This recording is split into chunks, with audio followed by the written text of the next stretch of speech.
program live Monday through Friday at YouTube and affiliates and podcasted at all of the usual venues. We're joined by historian Robert Ingram. He has a new book out, Abraham Lincoln and the Promise of 1776. Robert, thanks for joining me this afternoon. I'm very happy to be here. You know, Robert, there are a lot of things that are not well known about Lincoln, but I think we should state first and foremost that for whatever one may think of the tactics involved in the Civil War and whatever one may think of Lincoln, pro or con, there's no question that his leadership saved the Union. It saved the Union at a time of its greatest crisis, the complete open collapse of our United States.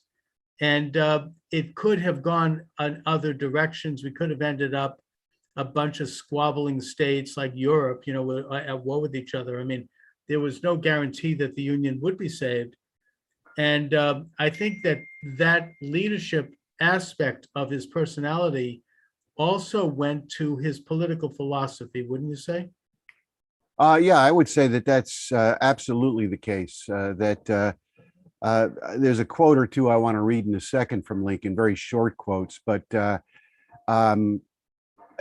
everything he did was based on rescuing the mission and the principles of the American Revolution.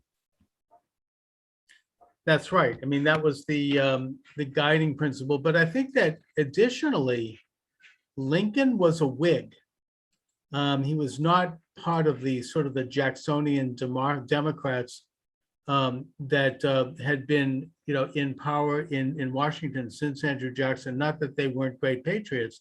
Jackson would have fought the Civil War just as vigorously, if not more so. But the point is that he believed in the national government. You know, he drew his inspiration from Alexander Hamilton.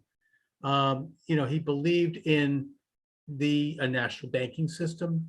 He believed in a national railroad system of, you know, connecting the states. You know, he wanted industry to serve the national interests. I mean, he was obviously, I think he was certainly capitalist, but he also wanted to see a relatively strong government. And that was sort of an argument that went back to the founding of the Republic. And it, you know, the balance was found somewhat in the middle, but we should talk about what Lincoln believed in and what his political philosophy was. Yeah, sure. I would just say one thing, though. Actually, what I want to do, though, first is just show people the book. Yes. This is it. Beautiful. Abraham Lincoln and the Promise of 1776. Now, and it's available on Amazon. My name is Robert Ingram, and you can get it there. But look, there's a chapter in the book called Free Speech, Free Soil, Free Men. And it is about what most of the chapter is about is the 1856 convention that occurred in Bloomington, Illinois, where they founded the Illinois Republican Party. And really, this became the basis for the revolution that Lincoln carried out nationally over the next 4 years. And, you know, at that convention, there were Whigs, there were Democrats, there were abolitionists, there were free soilers, there were know-nothings. There were a lot of different kinds of people, many of whom were almost sworn political enemies. And it's very unlikely that they could have come together and actually created a party if it were not for Lincoln. And Lincoln understood that the Republican Party could not on the one hand just be based on abolition, but on the other hand, it was not a continuation or a new version of the Whig Party. He stated in that convention, and this is a direct quote, "The battle of freedom is to be fought out on principle." And you know, what he was explicit about was that the only way they could all come together with all of their differences, and the only way they could really save the nation, is if they returned to the founding principles of the country. of the Declaration of Independence. And if they built a movement based on that, this was the only way to create a party, and it was the only way to save the nation in the worst crisis of its history. Before you respond, let me just read you one quote from Lincoln. This is from a speech he gave in Springfield in 1854. This was right after the Kansas-Nebraska Act was announced. And he said, "Our Republican robe is soiled and trailed in the dust. Let us purify it. Let us turn and wash it white in the spirit, if not the blood, of the Revolution. Let us readopt the Declaration of Independence, and with it, the practices and policy which harmonize with it. Let all lovers of liberty everywhere join in the great and good work.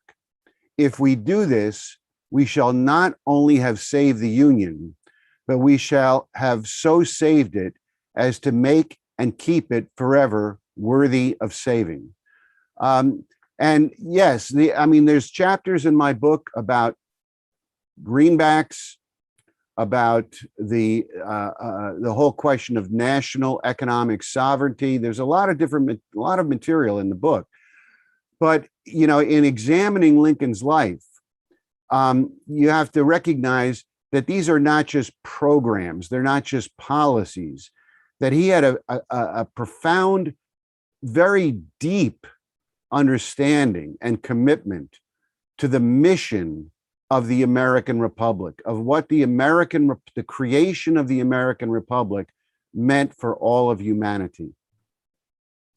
Yes, you describe well that he was into this idea of national unity based on certain principles that are found in the Declaration of Independence. And he spoke of that often. He talked about the federal government actually is preceding the states, which it did, because if you look at, for example, John Adams' diary, he talked about going to the Second Continental Congress, and he spent a whole summer cajoling states to join the convention, the national convention. So in a way, the federal system came first before the states.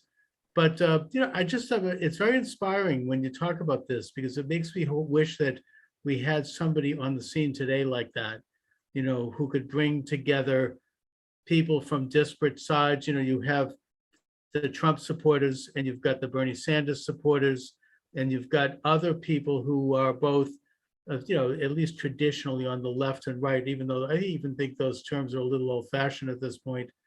But the idea that they want to preserve the principles that made this union, and that some of these principles are now under siege by what we might euphemistically call the ruling class.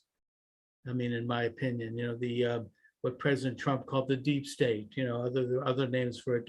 C. Wright Mills called it the power elite. And that I think there could be some kind of a coming together from people who don't agree on the particulars, but who can come together on certain set principles, which is what Lincoln was all about. Yeah, no, look, that's absolutely the case. I would just say to your listeners and viewers that there is no cause for pessimism in this situation. We are in, right now, the greatest crisis since the time of Abraham Lincoln. There is no question about that. Over the last 40 years, we've seen the productive economy of the United States destroyed, our manufacturing destroyed, our public education system destroyed, and today we're seeing, really an assault on free speech, on civil liberties, which is unprecedented.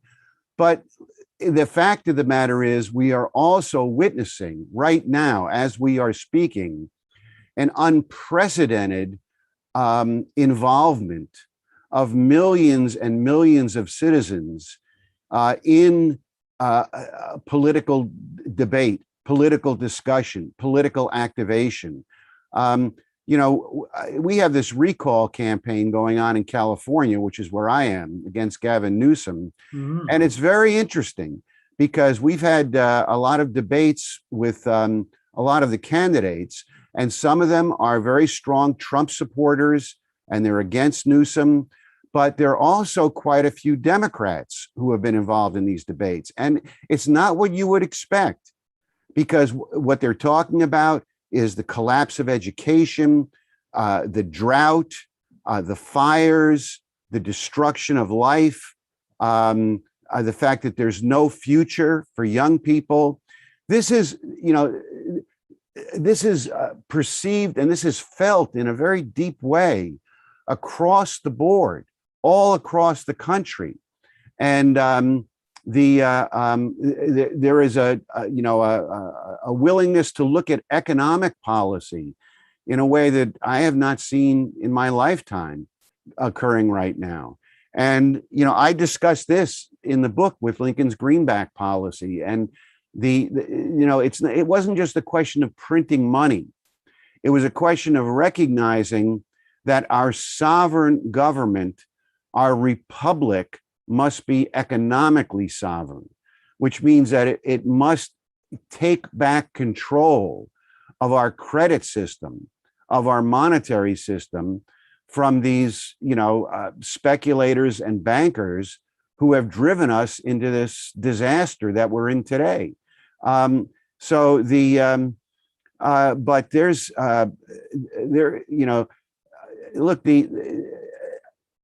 Bernie Sanders supporters, Trump supporters, they may disagree on certain things. This is the problem that Lincoln, not really a problem, this is the situation that Lincoln confronted in 1856 at the Bloomington Convention. Mm-hmm. I mean, he had people there who were anti-tariff, and he had people there who were pro-tariff. Sure. And he said, how do we bring these people together? And it was, and what he posed to them is that the Declaration of Independence said all men are created equal. And he understood that what this meant. He talked a lot about the right to advance, the right to progress. And he said, if we are going to, have a nation which recognizes the right of every citizen of the nation, every human being, to advance, to have a better future, then we can find common ground. We can find a way in which we can in which we can create opportunities for our citizens. And I think we can find common ground today, against this sort of tyranny that we're seeing come out of the, whatever you want to call it, the deep state, the oligarchy. Lately, Glenn Greenwald has been talking about, the intelligence community and the media, but this sort of dictatorial elite that's trying to control everything and lead us down the path to disaster. They are few and we are many. And Lincoln understood that. Yeah, I mean, what you're talking about is something that I think more and more people are becoming aware of in terms of this ruling elite. I mean, I interviewed Michael Glennon, the author of the Double Government. He's a professor at the Fletcher School of Law and Diplomacy. He's a former Senate counsel. He's what you might describe as an insider.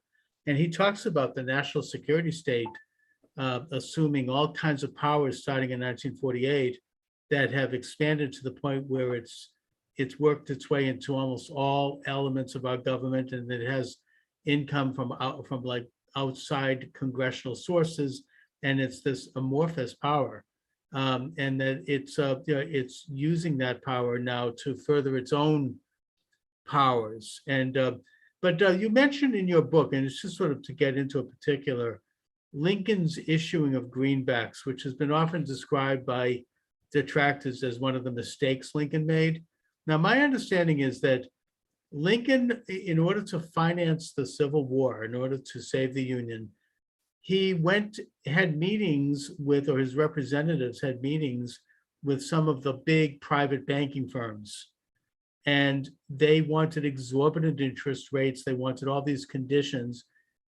And he said, we don't need to do any of this. We have the constitutional authority under the Constitution, Article 4, to actually create our own currency, to coin money and create and determine the value thereof.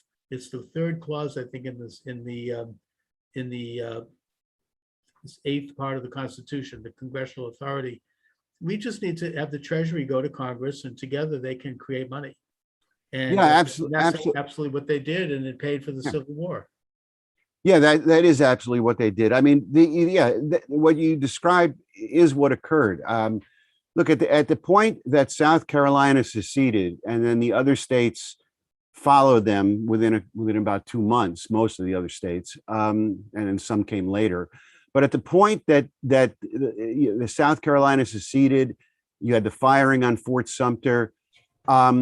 What happened immediately was that the British government and not the British government per se, but the major financial institutions in London and Paris cut off all funding, all for the U.S. government. They refused to buy U.S. Treasury notes, refused to, they essentially cut the United States off.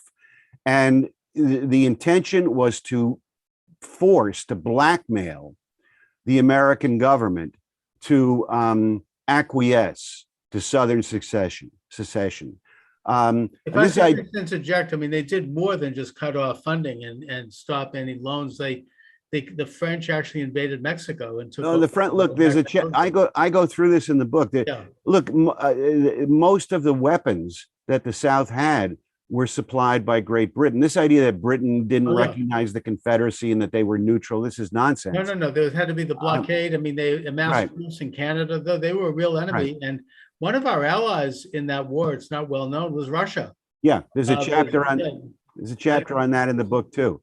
But to get back to the greenbacks for a second. So yeah, what happened was that at that point that we were cut off from international financing, this Treasury Secretary Chase made an agreement with the major banks in New York and Boston for the purchase of U.S. Treasury notes, but the terms were just onerous, and it would have handed over essentially sovereign control of our economy to the New York and Boston banks. Right. So Chase worked out this deal, but Lincoln rejected it. Lincoln rejected the deal. And in a speech he gave in December of 1861, it was actually an address to Congress. He laid out his own program, which included marketing U.S. Treasury notes directly to the population and a number of other things, a protective tariff, which provided a lot of the funding for the war.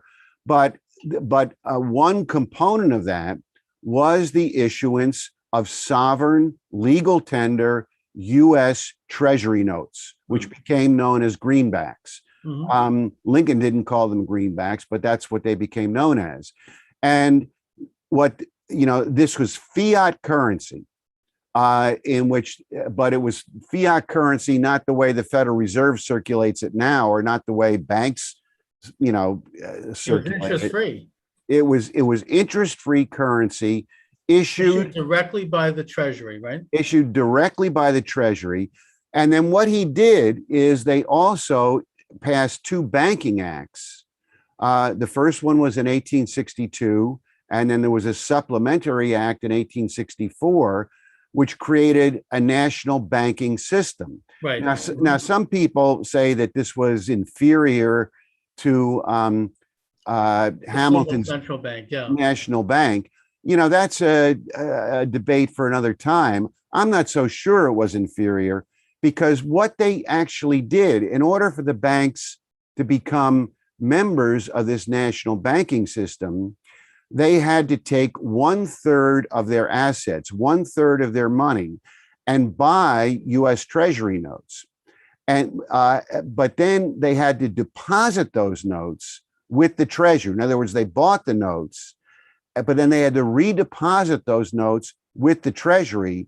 And in return for depositing those notes with the Treasury, they were given an equal amount of greenbacks, which they could then use to circulate as currency to make loans.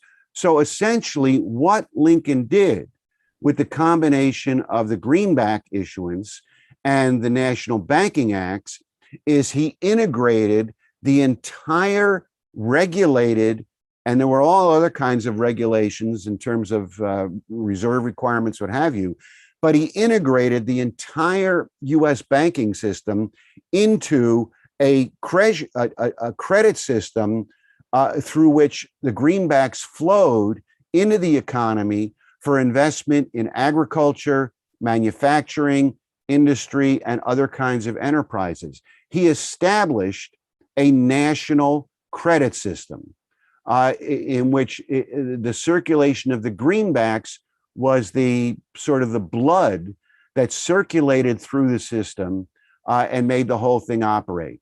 This is a sovereign banking system, a sovereign economic and credit system, as opposed to, leaving everything in the hands of the City of London, the Wall Street. In other words, we in order to create currency now, we have to borrow the money from the Fed. And Lincoln's system worked very well right up till the creation of the Fed in 1913.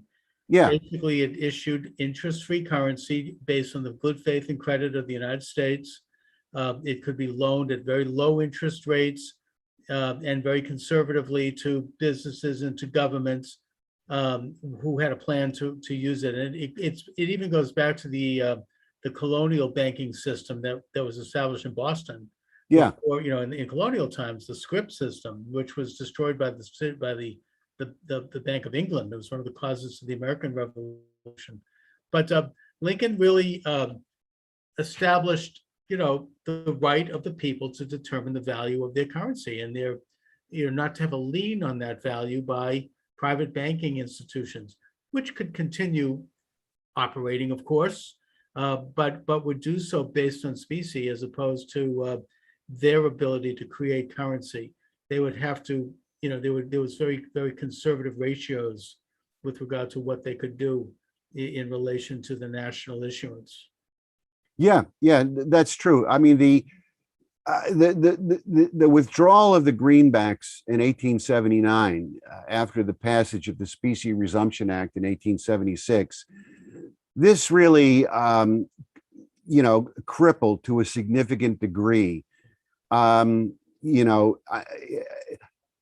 Lincoln's system, and it crippled the functioning of the national banking system that Lincoln had established. Right. Because after that, the role of the federal government, the role of really the Treasury in the ability, the way the greenbacks functioned, in terms of flow of credit into productive enterprise, this was really destroyed to a large degree after 1879. And that led into a shortage of money, a shortage of credit, and that led into all kinds of agitation. Well, that was like the greenback. That's why they had the brief greenback party to try to create the currency, and they went to a gold standard, which with the gold being controlled by the bankers, so they could. And that led into Williams, Jennings, Bryan, and all this populist nonsense. But but you're right in that Lincoln's national banking system existed right up until Woodrow Wilson, when it was abolished and replaced by the Federal Reserve, which is entirely a different animal, an unconstitutional, private, oligarchical system. All right, we're joined by Robert Ingram. The book is Abraham Lincoln and the Promise of 1776.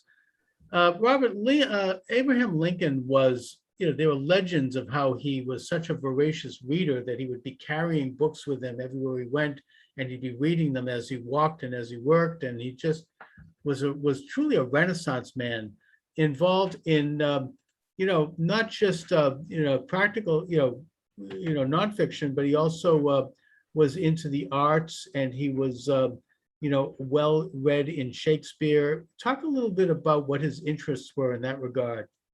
Well, it's very interesting, and I actually devote a lot of time in the book to that subject. Because the idea behind the book was not just to look at Lincoln's policies. I do that. But the idea behind the book was really to look at the deeper principles which were the constant throughout his life, which motivated him in a certain kind of way. And he's entirely self-taught. I mean, he had the help and aid from a number of very important individuals, but he only attended school for about 6 months in his entire life, and he's entirely self-taught. He began reading with the help of his mother, at a stepmother, at a young age. Initially, the Bible, Aesop's fables, a number of other things, and he continued to read and study throughout his life.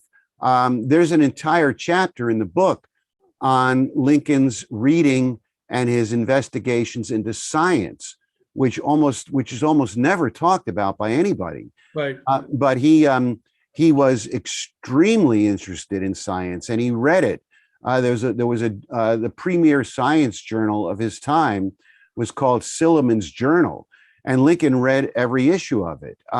He actually got involved when he was in the White House and helping a man named Joseph Henry carry out scientific experiments over at the Smithsonian Institution. So, he was, as you put it, a voracious reader, always in an investigative mind, a curious mind. And you mentioned Shakespeare, and there's an entire chapter of the book again, which is devoted to Shakespeare, because, some people are aware of the fact that, because stories have circulated, that Lincoln would read sections of Shakespeare to his cabinet members during cabinet meetings. Mm-hmm. But it goes way beyond that. There are, firsthand reports from many, many people who knew him when he was in Illinois in the 1830s and 40s and 50s, that he never went anywhere without Shakespeare. He never traveled out of town without Shakespeare. He read it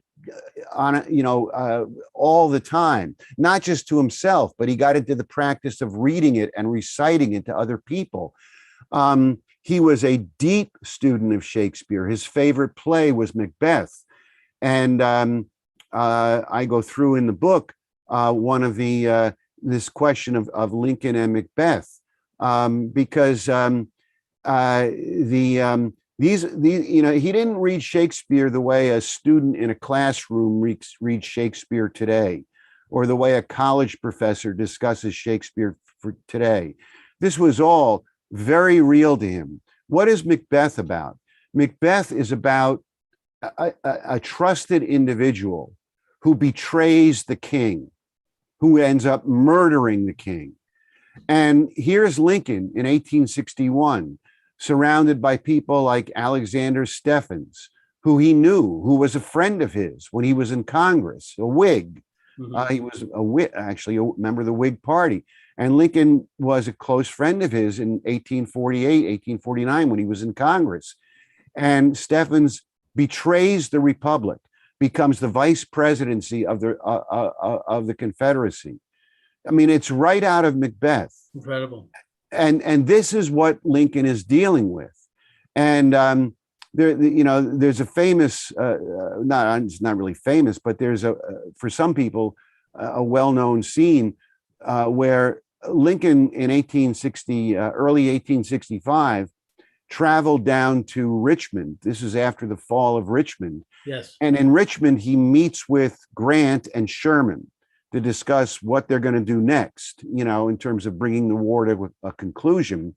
And on the way back, he takes a steamer up the Chesapeake Bay and up the Delaware River on his way back to Washington, D.C. And this is, I don't know how long the trip took, but it was several hours, maybe more than several hours. And in that steamer, and this is only a few weeks after before Lincoln is assassinated, he spends the entire trip reading Shakespeare to people on the boat, scenes from Macbeth, scenes from Hamlet, and engaging people in conversation. He's trying to get people to see, the deeper more powerful implications of what they're involved in, of what this is all about. So this was all very real to Lincoln. And I don't know, I mean, I could go on and on about it, but I think I'll stop right there. No, they really made the point. I mean, I could just see that. Now, what was Abraham Lincoln religious? What was the nature of his religious orientation? And would you describe Lincoln as having been a Jew? Well, I wouldn't. I mean, I wouldn't describe him as having been a Jew. You know, he was not a churchgoer. You know, he did not. As far as I know, when he was young, he went to several church meetings as a child, but he never joined a church as an adult. But he was a deeply religious man. He had his own views on religion. I mean, you know, you would be hard put to ask what if you had to pick one book or one author or one piece of one work that he read the most in his life. You know, it would be neck and neck, whether it was Shakespeare or the Bible. You know, he studied the Bible throughout his life. He talked about the Bible all the time. He quoted from it all the time. And Lincoln was not like some of these, you know, orators who would give speeches and throw in quotations from Shakespeare or throw in quotations from the Bible for literary effect. He didn't do that. You know, when he referenced the Bible or when he referenced Shakespeare, it was because he was trying to get at something deeper. Right. But he was a very religious person. He talked about the truths in the Bible. He, you know, you know, both from the Old Testament and the New Testament. So he was Lincoln, you know, he was a person who, he was not like politicians as we've seen them during our lifetime. Right. You know, who changed their views based on public opinion polls or based on whether some contributor wants them to support, you know, somebody who's given them a lot of money wants them to support some piece of legislation. Lincoln was not that kind of politician. You know, he really was someone who was moved by what he, you know, there's a funny story of him in Euclid where he read all of Euclid, you know, the Greek mathematician. He read all of Euclid. And there's a funny story where he stayed up one night. He couldn't go to sleep because he had run across a problem in Euclid which he couldn't solve. And he writes about it, where, you know, he's tormented that he has to find the truth. He has to get to the truth of the problem so that he can solve it. And that's the way Lincoln was. And that's how he, you know, approached Shakespeare. That's how he approached the Bible. He always, that's how he approached the issue of slavery. For him, it was never about this legislation or that legislation. It was about whether slavery was lawful from a higher standard, from the standard of God, from the standard of the Declaration of Independence. Was it justified that one race enslave another race? And Lincoln was issued in the truth of that.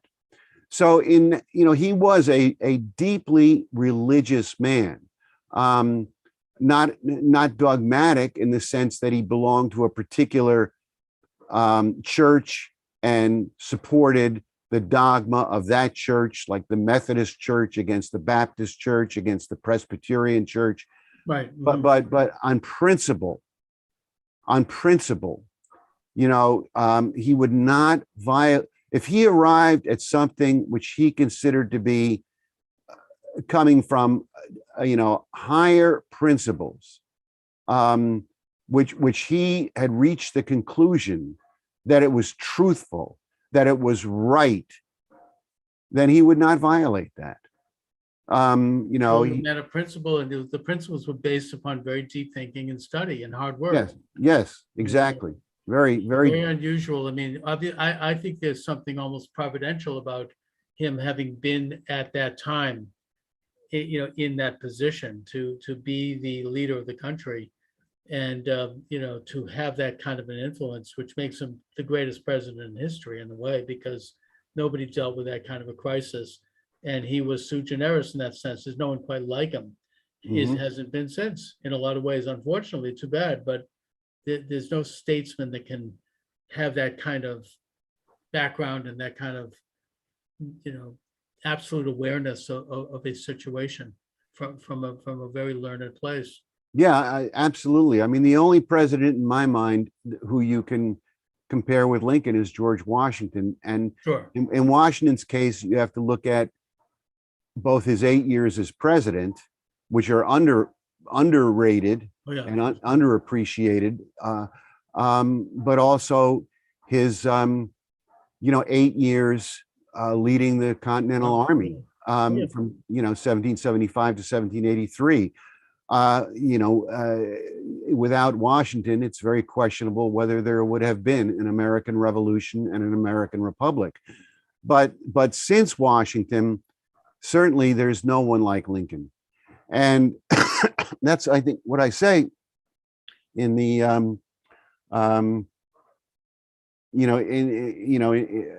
in the little introduction to the book is that the reason I wrote this book is I mean, I have a very high regard myself. Maybe some of your listeners don't. I have a very high regard for myself for Donald Trump. As do I. But